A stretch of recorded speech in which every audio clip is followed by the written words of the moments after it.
What's up, baby? Man, peace to the God. Peace to the God, man. You know, we normally got you in the studio, but, man, I said, bro, let's go to the roots, man. Let them know where we at, man. Let them know where we at. Joy Road, man. We on my turf. Man, we on Auntie Porch. Ooh, we on Auntie Porch, man. Joy Road, bitch, but the Monday, August 6th, man. Straight like that. Straight like that, man.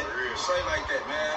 But, like, for real, though, like, even being from a neighborhood like Joy Road, bro, how did you get so enlightened to, like, information or just being spiritual? Shit, bro, I feel like just being a little kid, I was always a seeker. You know what I'm saying? Outside of the norm, while a lot of my niggas was drug dealing, gang bang, whatever. I was involved in that culture, but I always had a heart for God at the end of the day. So my light and my grandma, more than anything, rest her. That's why I threw this on today. She was my foundation in everything outside of that. So even though this was my normal environment, as a kid, she always taught me the world is bigger than your block. You know what I'm saying? So that just kept me at an enlightened path at a young age, man, and it was already in me at the end of the day, even if I didn't know it. So, like, I know you talked about your grandma. Like, how did you go through that? How did you process that this your past? Like, how did you, what was your mental state? Where was you at? I was suicidal. Suicidal? No doubt. I was suicidal for maybe, like, 2 months. Like, that was probably, like, the darkest period I was ever in my life, bro. I was drinking a lot, and I'm not even a drinker. You know what I'm saying? I started drinking more because I didn't know how to cope with the pain. And it's like being on this healing journey, you got a lot of men and women, bro, that feel like we have to be okay all the time. And I really went through breaking that norm, like, nah, bro, I'm not okay. Like, I really don't want to live no more. And I've never battled with that spirit before, you know what I'm saying, as far as suicide goes. So just being in that space, man, I say she passed, and it's already been a year. Damn. Yeah, you feel me? Yeah, it'll be 30 days tomorrow for my dad, you know what I'm saying? I'm still coping with that, you know what I'm saying? But, like, how do you feel, well, how do you deal with sometimes stepping out of your alignment with your spirituality? Because, you know, a lot of spiritual people on the internet may feel like they're spiritual every day. Yeah, no. So how do you deal with when you're not in line? You know what I'm saying? Being gentle with myself, bro. And knowing that at the end of the day, even though I'm here to learn, I'm still human at the end of the day, and I'm gonna fall off my path, and me falling off my path is to get me back on my path at the end of the day. We gotta fall off the horse to realize how important it is to be on this horse as far as the spiritual path goes. So now where I'm at, when I do fall to the wayside a little bit, I just assess. You feel what I'm saying? Like, okay, I fell to the left here. What triggered that? What was the root to that? And my biggest thing is always getting to the root of whatever it is that's keeping me going to the left or to the right. And we know the path is straight and narrow at the end of the day.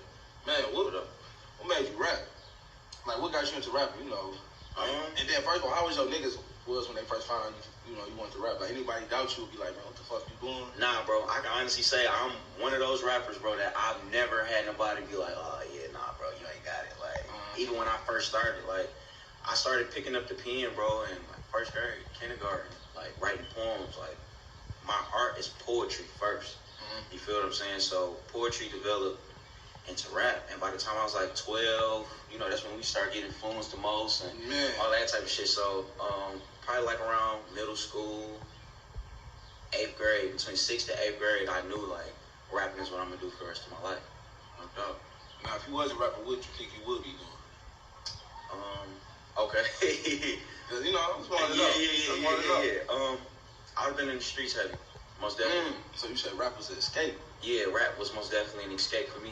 And the only reason I say that, and I feel like a lot of niggas say that at the end of the day, like, you know, I've been in the streets, I've been this. But I can see why though. Go ahead, but I can see how. You know, growing up in an environment of who my family is. First, my family is musically driven, so music was already in my genes from a baby. You know what I'm saying? I grew up on my mom's side, both sides of my pop's family is musically driven.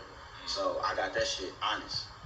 But outside of that, you know, the streets really turned me up in a way that I knew if I didn't do rap, if I didn't take this path serious, I knew where it would be in this grave or prison. The type of things that my people was involved in, not even just myself. I ain't gonna say I was the biggest drug dealer, none of that shit, fuck all that shit, lame.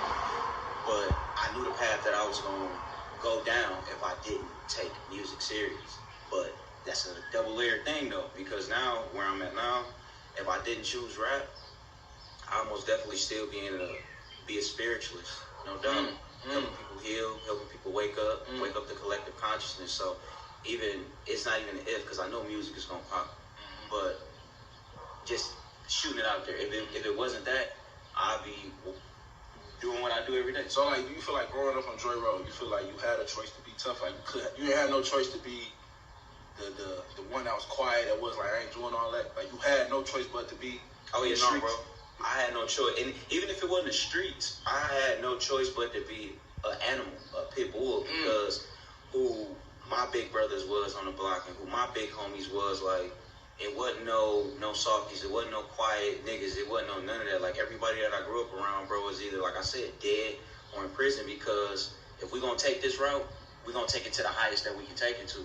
You know what I'm saying? So, you know, I ain't gonna drop no names with a lot of my brothers that's still involved in the field in a way, but I knew without a doubt, like, they talk to me all the time, like, bro, you the one. You gotta make it out. You gotta be the one that's gonna get us out of the situations that we in. So what I'm doing is way bigger than me at the end of the day. So is it pressure being the one?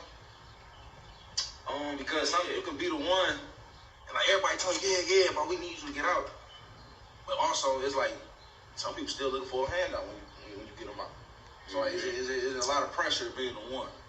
And separate yourself.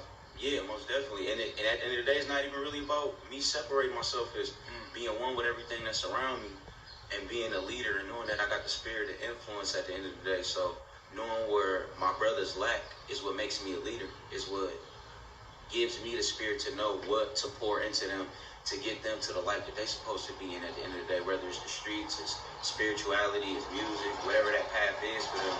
Being a leader and being chosen and knowing that I'm chosen, you get that pressure heavy every single day when I step out of the crib, bro.